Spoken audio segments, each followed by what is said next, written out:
الحقيقه انا بدات في الكتابه مع الدار بدايه من مسابقه مختارات دكتور نبيل فاروق رحمه الله سنه 2020.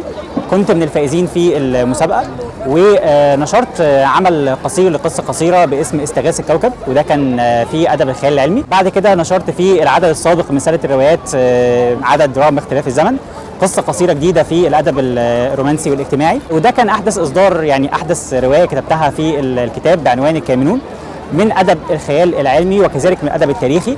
بيتناول الاحداث التاريخيه بمنظور يعني جديد جدا وبشكل يعتبر لحد كبير ان شاء الله يروق لحضراتكم وتلاقوا ان هو جميل وينال اعجابكم. حبيت ان انا اقدم لحضراتكم نبذه يعني بسيطه جدا عن الكتاب، وان شاء الله يكون امتداد لادب الخيال العلمي اللي بدأه دكتور نبيل فاروق في ملف المستقبل وغيره من الروائع اللي هو قدمها، فيكون امتداد لهذا النوع من الادب ان شاء الله وينال اعجاب حضراتكم.